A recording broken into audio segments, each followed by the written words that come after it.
নমস্কার বন্ধুরা, আমাকে এক দাদা ভাই কমেন্টে জানিয়েছিল যে ভাই আর একবার বাড়িটা দেখাও।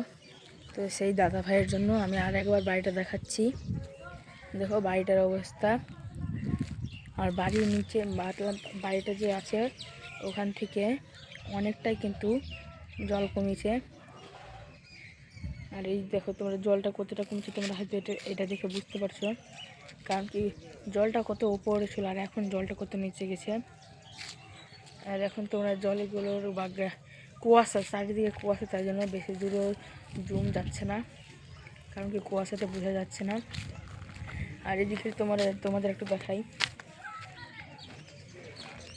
এদিকে এটা হচ্ছে সিঁড়িটা, আর সামনে থেকে তোমাদেরও একটু বাড়িটা দেখাই দিচ্ছি। দেখো, আর আমি একটু উপরেও বা নিচে যেও দেখাচ্ছি, তোমরা দেখতে থাকো ভিডিওটা। দেখো আস্তে আস্তে কিন্তু ছাদটা পড়ে যাচ্ছে। দেখো ওই জায়গাটা দেখো রিক্স, একদম রিক্স হয়ে আছে। দেখো এগুলো সব তোমাদের একটু ছাদের উপরে যেয়ে দেখাচ্ছি, তোমরা ভিডিওটা দেখতে থাকো, স্কিপ করবে না। আমি জানি তোমরা কিন্তু ভিডিও দেখে নিচ্ছ কিন্তু সাবস্ক্রাইবটা করছো না, তো অবশ্যই প্লিজ একটা সাবস্ক্রাইব করে দাও। দেখো ছাদের উপরে আমি এসেছি এখন, এই দিকটা দেখো রিক্স হয়ে আছে। দেখো এখানেও ফেটে আছে, আমাকে অনেক ভয়ও লাগছে, এগুলো কিন্তু ফেটে আছে।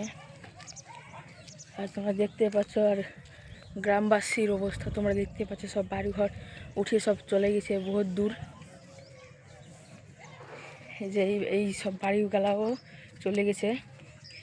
এই দিকটাতে গঙ্গা নদীর পাশে একটাও কিন্তু ঘর বাড়ি নাই, শুধু এইটাই আছে, আর কোনটাও নেই।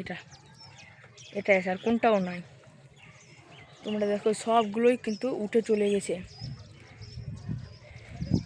আজকের ভিডিওটা এই পর্যন্ত ছিল। এরকমই গঙ্গা নদী ও গ্রামের ভিডিও দেখার জন্য আমার চ্যানেলটাকে অবশ্যই সাবস্ক্রাইব করে দাও। কিন্তু আমি এটা জানি তোমরা ভিডিও দেখে নিচ্ছ কিন্তু সাবস্ক্রাইব করছো না, তো প্লিজ একটা সাবস্ক্রাইব করে আমার পাশে থাকো। তো ততক্ষণের জন্য বাই বাই, আবার দেখা হবে নেক্সট ভিডিওতে। Bye bye.